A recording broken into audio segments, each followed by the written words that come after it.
Hello, folks. You join me again for the first episode of a big series of Project Beatrix, as I'm going to call her, my new Rover 45. I've usually gone with the tradition of actually naming a car this time. I've not actually named my Ford Focus Mark 1, as many of my followers might actually know. Already, I just refer to her as the old girl. I've never named her in 9 years ownership. The only name that I've actually relatively given the car is actually the name of the YouTube channel, Usually Fixing and Tinkering. Better than Ford's Fix or Repair Daily, I suppose. But this time I thought I would give the car a name. I thought it rather apt that that's the case today. So that's going to be the name of the project going forward. Rather like the channel Project Nigel, where Paul basically names every single car, every single Rover that goes in there, and gives it a name. Bit of a character, a bit of a personality, and they all have their own little fireballs in their own way. Anyway, I've got all the paperwork in front of me of the car, and it's actually quite fascinating because I've owned a P6. I bought it when it was 40 years old, and quite frankly, it doesn't have half the paperwork that this car does. This is a one owner from new car. On the book it says two, because the guy who bought it, he's owned it the last 2 years, but it was more of a buy to sell. I think he thought he could actually do some cheap jobs on the car and sell it on, but it turns out it was definitely a head gasket issue, which he was very honest about, because the way the car drove on the test drive I took before I did the video I've put on, that was a few minutes around the industrial estate, and you wouldn't know it had a head gasket problem. There was no sign of losing water or anything. The only thing I checked was obviously there was some oil residue in the coolant, but anybody else who didn't know what they were looking for may have mistook that for something else. And quite frankly, he was quite honest about that. He was struggling to sell the car. Nobody obviously wants it because it's a cat. You got the cat C, then you got the head gasket, and then you got the other problems like the door handles, the roof lining, and the fact it looks tatty and it hasn't been driven in 2 years. The list goes on. So that would put a lot of people off, and I think I was the only person who actually viewed the car. He did have inquiries, but nobody actually came, and I think it suggested that the car was basically heading down a one-way street to the scrapyard.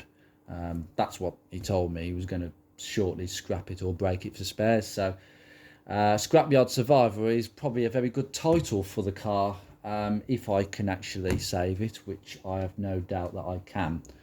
But funds pending as usual. But anyway, the paperwork is quite vast, and it just shows how organised this one owner was. Obviously, because of GDPR, data protection, I have to be very careful about what I share here. Obviously, names, addresses. I don't want to be blurring this out in an edit. And so I'm literally just going to keep this over here, and I will go through it. I can show you the MOT certificates. Of course, you can see this online, but it's just so nice to have these certificates showing pass. Only a couple of fails, and it was on stupid stuff like wipers not clearing the windscreen effectively. I mean, they date back from 2012. I mean, we've literally got brake pads wearing thin, oil leak, brake pads, front brake pads wearing thin, oily residue. Again, rear tyres below depth requirements, so refusal of a test certificate. We're getting tyres, you know.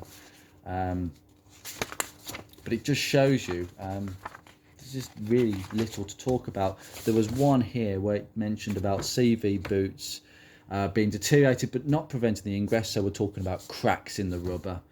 Train arm deteriorated but not excessive movement, again cracks where they can separate. And we're talking about what, 49,000 miles, so that was only 1,000 miles ago in 2017.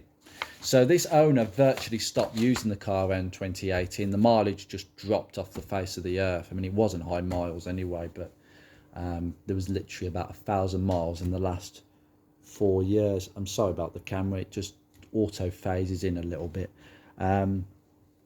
So it was very rarely used. Towards the end, I think the water leaks, which I'm just going to look at now, there was some paperwork here. I mean, there's tons. I mean, I'll go through this one by one. There was a receipt here for this key. Now, this is a replacement key, a second key that was handmade. And as you can see, I'll just bring it up to the camera, get it at an angle. There you go. And you can see that it's the 2-button one, the unlock and lock one. Now, this is an MGTF fob, so whoever had this made clearly didn't have the 3-button one available. But it doesn't have the boot functionality, but it starts the car. So that's there. Now, this case I've ordered for about £5. Now, this is a 3-button one, identical to the original, but the original has got some holes where the buttons should be. It works fine, but as I say, just put a new case on it and swap the gubbins over. This does come with a new ETA code, so I don't have to actually do that. I do apologise for this camera because it seems to want to focus out when it wants to. I've got an ETA code there. We have got lots of work history. Now, the main ones that I've looked at in this is basically it had a new driver's door handle in 2010. At 6 years old, the driver's door handle had basically given up. It's a joke. The rear one gave up 2 years later in 2012, so that was replaced and painted for a cost of £80, something like that. That explains why the passenger side ones are both broken, as I showed you in the last video. We are going to look at repairs for that. I've got a few ideas. There are a few tricks to repair them and not actually replace them, but it's going to be a case of trial and error. This car does have a history since around 40,000 miles of water leaks.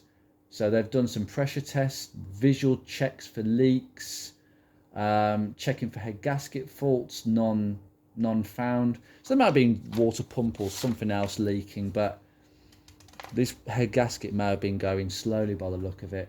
Headlamps is an issue. We're going to look at that. We're going to try our best with them. If we don't, we'll just get some second-hand ones, but they're probably just as bad. The plastics are terrible in them. Facelift headlights. Leak stopper again, antifreeze. It's just not good. The curious thing, though, is that the major thing that I'm going to look at as well is the timing belt, and that's going to be done with the head. Now, the timing belt was changed in 2013. Come on, camera, stop doing that. I do apologise for that. In 2013, the cam belt was changed. In 2014, it was changed again.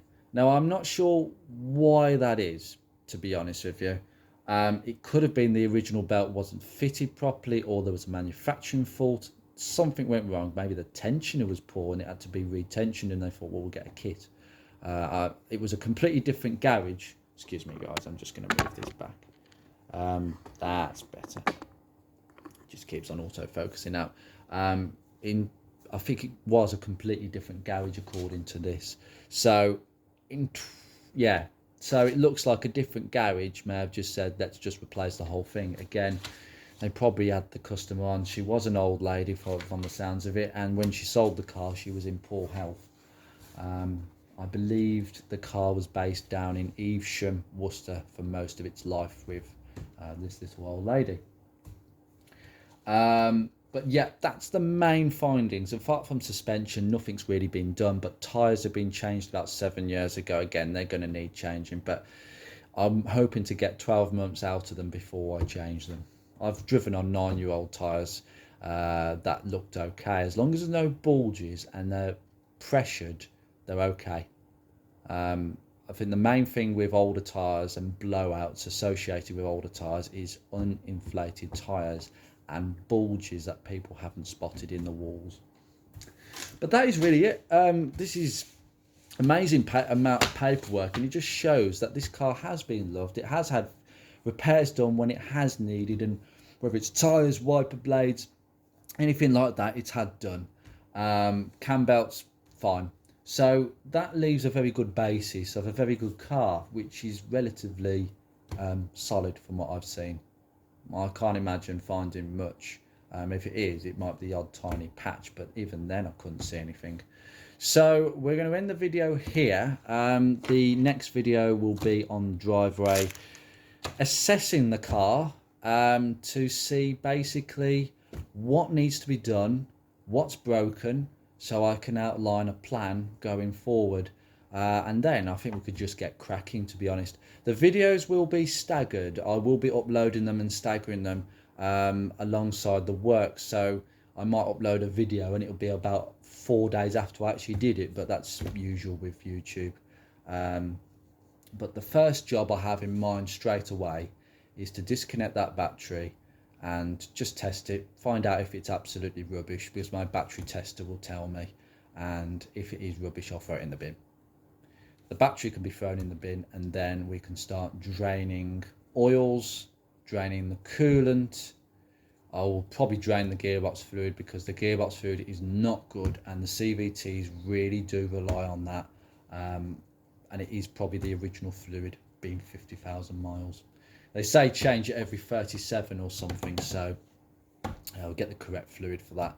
So I will leave you here, guys, and I will see you in a few days' time, and yeah, we can actually get started on the car. So good night to you all. Take care.